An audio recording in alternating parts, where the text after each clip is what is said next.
Pressure আসে, চাপ আসে, সংবাদপত্রে নিউজ আসে, সেই জিনিসটা আপনারা মাথায় রাখবেন, যাতে আগামী দিনে আমাদের যে কোনো পরিস্থিতিতে শেষ ফ্লাইট আসা পর্যন্ত খোঁজ নেবেন যে লাস্ট ফ্লাইট কটার সময় আছে।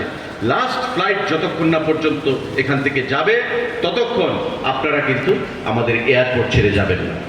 আমরা এটা আশা করতে পারি সবাই। কমিট প্রমিস, আগামী দিনে লাস্ট ফ্লাইট আসা পর্যন্ত আপনারা থাকবেন এখানে। কমিটমেন্ট তো সবাই এখানে। আজকে শুভ মহালয়া, আজকের দিনে মিথ্যা কথা বলতে নেই। Thank you very much.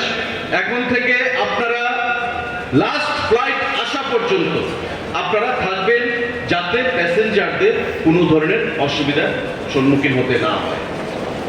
আমার ব্যক্তিগতভাবে আপনাদের কাছ থেকে এটা আমার একটা চাওয়া, একটা চাইছি আমি আপনাদের কাছে যে প্যাসেঞ্জারের যেন অসুবিধা না হয়, আর কোনো প্যাসেঞ্জারের সঙ্গে আজ থেকে কোনো অভব্য ব্যবহার আপনারা করবেন না। অনেক সময় সোশ্যাল মিডিয়াতে আসে, অনেক সময় সংবাদপত্রে আসে, এগুলো আমাদেরকে পীড়া দেয়। তখন আমাদের মনে হয় যে আমরা এত কষ্ট করছি, এত পরিশ্রম করছি, এত চেষ্টা করছি পরিবেশটাকে শুধরানোর জন্যে, কিন্তু পরিবেশটা যেন একটু একটু শুধরায়, তারপর আবার যেন পেছনের দিকে চলে যায়। এক স্টেপ আমরা ফরওয়ার্ড করি, আবার 2 স্টেপ ব্যাকওয়ার্ড চলে আসে, এমন মনে হয়। এই জিনিসটা যেন না হয়, সেই জিনিসটা আপনারা মাথায় রাখবেন। আমি উলা উবেরের কথা বলছিলাম। কারা কারা এখানে উলা উবের করতে আগ্রহী একবার হাত তুলবেন। কারা কারা উলা উবেরে আগ্রহী আপনারা হাত তুলবেন একবার। মানে আপনাদের মধ্যে একটা ভয় আছে যে উলা উবের হলে আমাদের অসুবিধা হবে। আমি আপনাদেরকে বলছি, এখানে যদি কেউ উলা উবের গাড়ি কিনে আপনারা ভাড়া দিন উলা উবেরে, আপনারাই সেখানে পার্টিসিপেট করুন, আপনারাই করুন। আমরা আপনাদের মাধ্যমেই করতে চাইব। সেই জিনিসটা আমরা এক্ষুনি করছি না, কিন্তু আগামী দিনে আমাদের এটা চিন্তাধারা আছে। কারণ ভারতবর্ষের যে কোনো এয়ারপোর্ট, আপনি যান গুয়াহাটিতে, আপনি যান কলকাতায়, আপনি যান চেন্নাই, হায়দ্রাবাদ, ব্যাঙ্গালোর, দিল্লি, মুম্বাই, যে কোনো এয়ারপোর্টে আপনি যান, উলা উবের সেখানে আছেই আছে। আমাদের রাজ্যে কেন থাকবে না? বর্তমানে বাংলাদেশের সঙ্গে আমাদের কিছুদিনের মধ্যে সেটা শুরু হওয়ার কথা ছিল, ইন্টারন্যাশনাল ফ্লাইট কানেক্টিভিটি। কিন্তু বাংলাদেশের বর্তমান অবস্থার ফলে আমরা সেই ফ্লাইট কানেক্টিভিটিটা হয়তো ডিলে হচ্ছে। কিন্তু আজকে না হোক, 1 বছর বাদে হবে।